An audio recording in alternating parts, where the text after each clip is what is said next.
જય શ્રી કૃષ્ણ। આ વિડીયોમાં ઉકાહરણની કથા વાર્તા રૂપે સાંભળશું।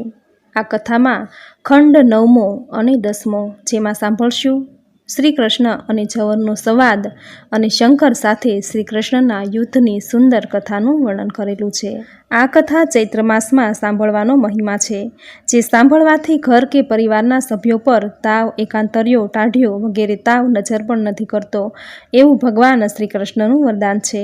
કારણ કે ઉકાહરણમાં ઉલ્લેખ છે કે ભગવાને તાવને દોરડાથી બાંધ્યો હતો, ત્યારે તાવે ભગવાનને આજીજી કરી પોતાના રહેવાનું સ્થાન માંગ્યું હતું અને કહ્યું હતું કે જે હરિવાણી બોલશે હે મહારાજ, તેમને ત્યાં અમે કદી પણ નહીં જઈએ।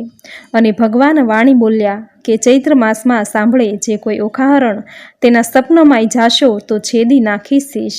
ત્યારે તાવે કોલ આપ્યો હતો કે ઓખાહરણ જે એકવાર સાંભળે તે વરસમાં ન જાવ, 2 વાર જે સાંભળે તેને દેખીને નાસી જાવ, 3 વાર જે સાંભળે તેના જન્મમાં ન રીઠું। આવો કોલ આપી તાવ કૈલાસધામ સીધાવી ગયા અને શિવના ગણ બની ગયા। આથી આ મહિનામાં ઓખાહરણ સાંભળવાનો મહિમા છે। ઓખાહરણ સાંભળતી વખતે 3, 5 કે 7 શેરવાળો દોરો હાથમાં રાખવો। ઓખાહરણ પૂર્ણ થઈએ આ દોરો ઘરમાં નાનું બાળક હોય તો તેના હાથના કાંડે બાંધવો, તેમજ ઘરના પરિવારના સભ્યોને પણ બાંધી શકાય। આમ કરવાથી ઘરના બાળકો કે પરિવારના સભ્યોને તાવ, એકાંતર્યો, ટાઢિયો કે કોઈ પણ રોગ પાસે પણ નહીં આવે।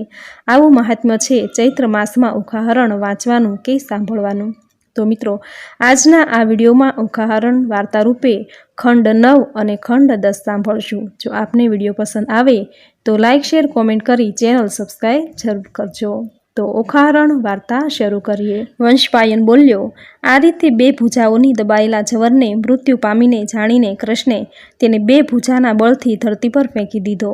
તે કૃષ્ણની ભુજામાંથી છટક્યો કે તરત જ તેને શ્રી કૃષ્ણના શરીરમાં પ્રવેશ કર્યો। આમ અપાર તેજસ્વી તે જ્યારે શ્રી કૃષ્ણનું શરીર છોડ્યું જ ન હતું, પણ તે તેજસ્વી જવરે જ્યારે શ્રી કૃષ્ણના દેહમાં એવા આકારે પ્રવેશ કર્યો કે જાણે શ્રી કૃષ્ણ તેમ વારંવાર તેમને બગાસા આવતા હતા। તેમનો શ્વાસ શરૂ થયો, તેઓ વિવિધ ચેષ્ટાઓ કરવા લાગ્યા। શરીર રોમાંચિત થયું અને નિંદ્રા આવતી હતી। પછી શત્રુઓના નગરો જીતનાર શ્રી કૃષ્ણે સ્થિરતા કેળવી। તેમણે બગાસા ખાધા, પણ યોગી હોય વિવિધ ક્રિયાઓ કરવા માંડી। તેમણે જાણ્યું હતું કે જ્યારે તેમનો અતિશય પ્રભાવ કર્યો છે, પછી તેમણે પ્રથમ જવરનો નાશ કરનાર બીજા જવરને પેદા કર્યો। તે વૈષ્ણવ જવરના નામે ભયંકર હતો, પરાક્રમી હતો। તેણે જેવો છોડ્યો કે તરત જ અદૃશ્ય આકાશવાણી થઈ કે હે શ્રી કૃષ્ણ, હે મહાબાહુ, તમે આરુદ્ધ જવરનો નાશ ન કરો, તમે એનું રક્ષણ કરો। પછી શ્રી કૃષ્ણે તે જવરને મુક્ત કર્યો, કારણ કે તેઓ ભૂત, વર્તમાન અને ભવિષ્યકાળના પરમ ગુરુ હોય, રુદ્ર જવરના પણ ગુરુ જ હતા। પછી તે જવરના શ્રી કૃષ્ણના ચરણાવિંદમાં પોતાનું મસ્તક ઝુકાવીને શરણે ગયો। તેણે ભગવાનને કહ્યું કે હે મધુસૂદન, હે યદુનંદન, તમે મારી વિનંતી સાંભળો। હે દેવ, મારો મનોરથ પૂર્ણ કરો। હે દેવેશ્વર, મને વરદાન આપો કે તમારી કૃપાથી હું આ લોકમાં એકલો જ જવર, હું બીજો કોઈ પણ જવર થવો જોઈએ નહીં। ત્યારે શ્રી કૃષ્ણ બોલ્યા, હે જવર, તું જે ઈચ્છે છે તે પ્રમાણે ભલે થાવો, તારું કલ્યાણ થાવો। જેવો વરદાન મેળવવા ઈચ્છતા હોય ત્યારે તે તેને આપવું ઘટે। તું તો મારા શરણે આવ્યો છે, મારું તને વરદાન છે કે તું આ લોકમાં પહેલાંની જેમ એક જ જવર રહેશે। મેં ઉત્પન્ન કરેલ વૈષ્ણવ જવર મારા શરીરમાં જ લઈ પામશે। યશસ્વી જવરે આ પ્રમાણે શ્રી કૃષ્ણને વચન આપ્યું અને ફરી આગળ બોલ્યા, હે જવર, તું મારો સંદેશો સાંભળ। તું લોકમાં જે રીતે ફરશે તે વિશે કહું છું। તું સ્થાવર જંગમ સર્વમાં નિશ્ચિતપણે ફરજે, પણ જો તું મારું પ્રિય કરવા ઈચ્છતો હોય તો તું તારા આત્માના 3 વિભાગો કરીને ફરજે। એક ભાગથી તારે ચોપગા પ્રાણીઓમાં આશ્રય કરવો, બીજા ભાગથી સ્થાવર પ્રાણીઓનો અને ત્રીજા ભાગથી મનુષ્યમાં લાગુ થશે। આમ 3 વિભાગનું શરીર કરીને તારે લોકમાં ફરવું। તેમના ત્રીજા ભાગનો જે ચતુર્થાસુ ભાગ છે તે દ્વારા તારે પક્ષીઓમાં લાગુ થવાનું છે। હે જવર, તારા ત્રીજા ભાગના પણ 3 ભાગો થશે, એક એકાંતર જવર, બીજો ટાઢિયો જવર અને ત્રીજો ચોથિયો જવર। આ રીતે તારે વિભાગો કરીને મનુષ્યોમાં વાસ કરવો। બાકીની જાતિઓમાં તું તે પ્રમાણે વાસ કરે તે વિશે સાંભળ।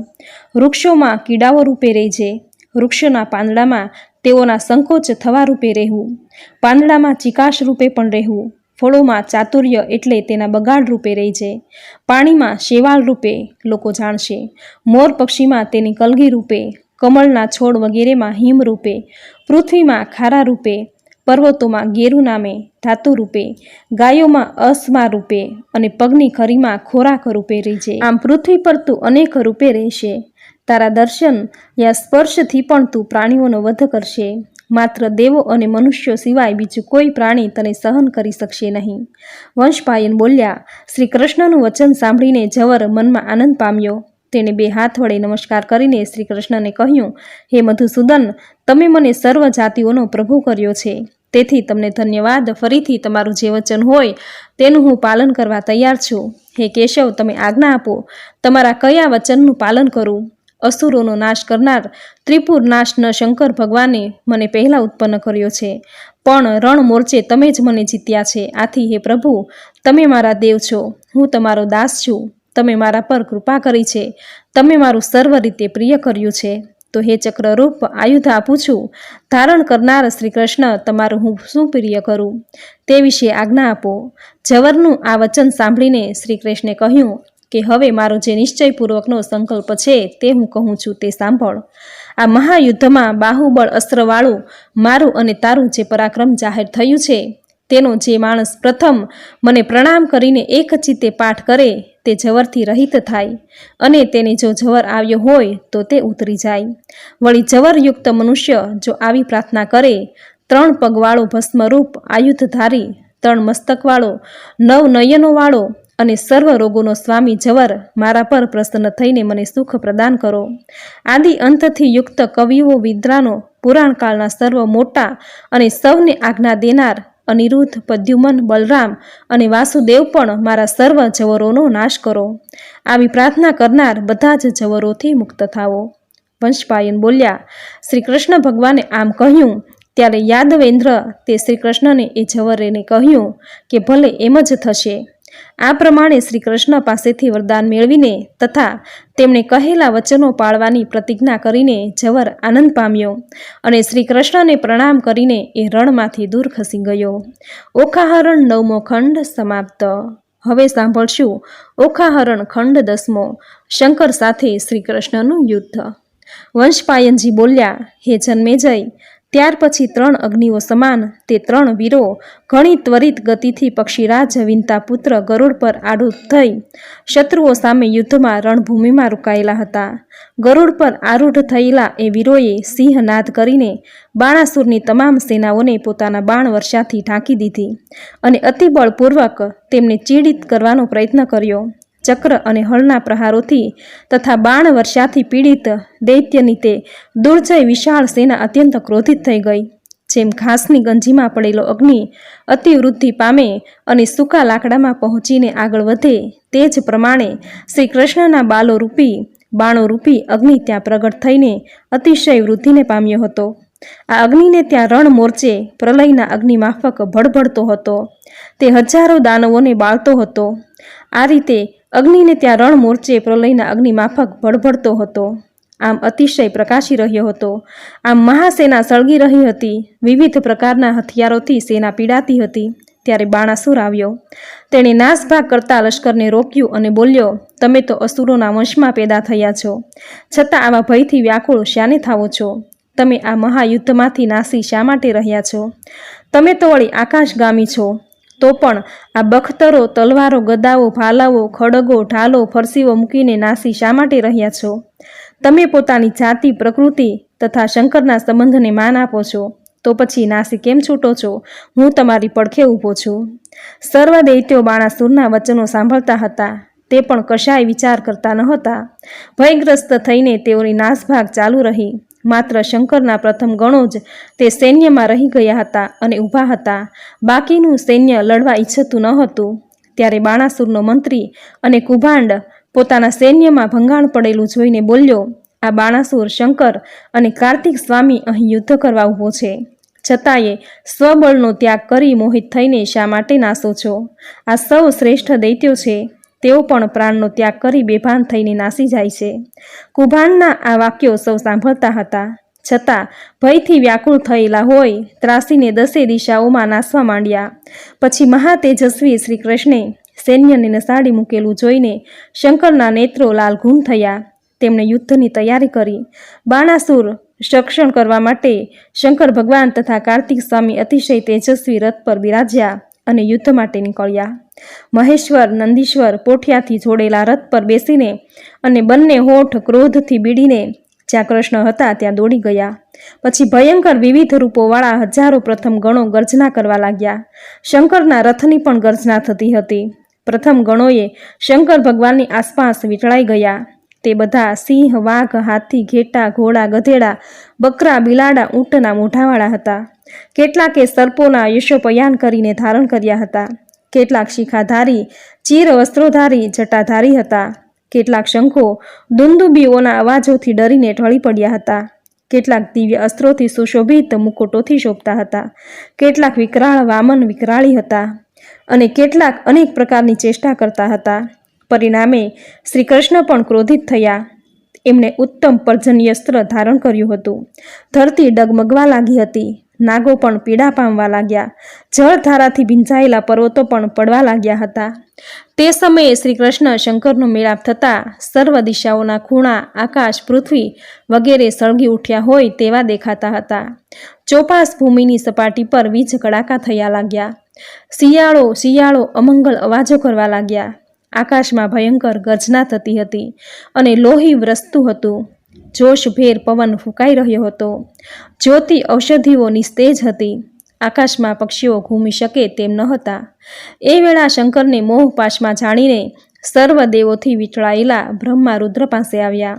ગંધર્વો, અપ્સરાઓ, યક્ષો, વિદ્યાધરો, સિદ્ધો, ચારણોના ટોળા યુદ્ધ નિહાળતા હતા. શ્રી હરિએ અર્જન્ય શસ્ત્ર રુદ્ર તરફ છોડ્યું. ત્યારે તે શસ્ત્ર બળતું બળતું જે રથમાં રુદ્ર બિરાજમાન હતા એ તરફ જવા લાગ્યું અને તે અસ્ત્રમાંથી હજારો તપેલા પર્વવાળા બાણો શંકરની તરફ માર્ગમાં પડવા લાગ્યા. પછી શસ્ત્ર વિદ્યાઓમાં કુશળ રુદ્રે ગુસ્સે થઈને ભયંકર અગ્નિનય શસ્ત્ર છોડ્યું જે અદ્ભુત હતું. તે શસ્ત્રથી શ્રી કૃષ્ણ વગેરે ચારે જણાના શરીરો જાણે કે વિંધાઈ ગયા હોય તેવા થયા હતા. તેઓ બાણોથી ઢંકાઈ ગયા હોય દેખાતા ન હતા. સર્વે ઉત્તમ અસુરો સિંહનાદ કરવા લાગ્યા. તેમણે માન્યું હતું કે આ શસ્ત્રથી શ્રી કૃષ્ણ માર્યા ગયા છે. પછી શ્રી કૃષ્ણએ આજનય અસ્ત્રના તેજને સહન કર્યા પછી વારુણાસ્ત્ર ધારણ કર્યું અને એમણે જ્યારે આ અસ્ત્રનો પ્રયોગ કર્યો ત્યારે વારુણાસ્ત્રના તેજથી અગ્નિશાસ્ત્ર અતિ શાંત થયું. આમ તે અગ્નિશાસ્ત્રનો અતિ શાંત થયું અને આમ તે અગ્નિશાસ્ત્રને કેશવે નાશ કર્યો હતો. ત્યારે શંકરે પિશાચ, રાક્ષસ, રુદ્ર તથા અગિરસના ચારેય શસ્ત્રો છોડ્યા. ચારેય શસ્ત્રોનું મારણ કરવા માટે અને તે વડે શંકરના ચારેય શાસ્ત્રોનું મારણ કરીને શ્રી કૃષ્ણે અંતક જેવું વૈષ્ણવ અસ્ત્ર છોડ્યું. આ શસ્ત્રનો પ્રયોગ કરાયો ત્યારે સર્વશ્રેષ્ઠ અસુરો, ભૂતો, યક્ષોના ગણો તથા બાણાસુરનું આખું એ સૈન્ય સર્વ દિશાઓમાં નાસી ગયું. એમ પ્રથમ ગણોનું સૈન્ય પણ લગભગ વિખરાઈ ચૂક્યું હતું.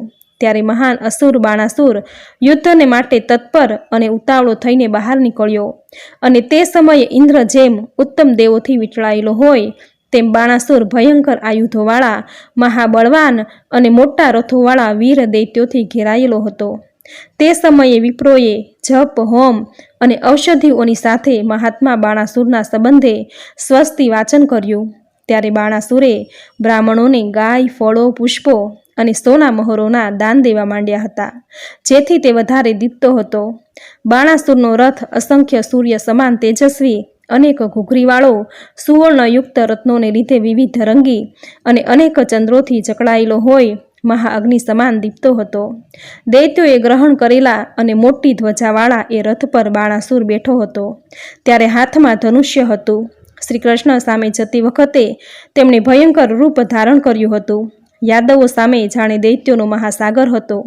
આમ તે બાણાસુરની આગળ જતા સૈન્યો અતિ ત્રાસદાયક અને ભયંકર દેખાતા હતા. તે સૈન્યો મોટા રથોથી યુક્ત હતા. આમ અત્યંત અદ્ભુત દેખાવનો બાણાસુર સમુદ્રના જળરૂપી પોતાના નિવાસ સ્થાનમાંથી યુદ્ધ નિહાળવાની ઈચ્છાથી બહાર આવ્યો હતો. ઓખાહરણ 10મો ખંડ સમાપ્ત. બોલો ભગવાન શ્રી હરિ વિષ્ણુની જય. તો મિત્રો, આ હતી ઓખા રણની કથા સુંદર વાર્તા રૂપે. આ કથા ચૈત્ર માસમાં સાંભળવાનો મહિમા છે, જે આખા મહિનામાં ગમે ત્યારે સાંભળી શકાય છે, જે સાંભળવાથી તાવ, તરિયો, એકાંતરિયો, ટાઢિયો તાવ કે રોગ દૂર રહે છે. તો મિત્રો, આ વિડીયોમાં ઓખા રણ વાર્તા રૂપે ખંડ 9મો અને ખંડ 10મો તમે પૂરી શ્રદ્ધાથી સાંભળ્યો, જે સાંભળવો આપને જરૂર ગમ્યો હશે. તો વિડીયોને લાઇક કરી કોમેન્ટમાં જય ઓખા રાણી, જય શ્રી કૃષ્ણ જરૂર લખજો. ચેનલ સબસ્ક્રાઈબ કરી બાજુમાં બેલ આઇકન જરૂર પ્રેસ કરજો. આવી જ નવી ધાર્મિક માહિતી, નવી ધાર્મિક કથા સાથે ફરી મળીશું. ત્યાં સુધી આપ સૌને મારા જય શ્રી કૃષ્ણ.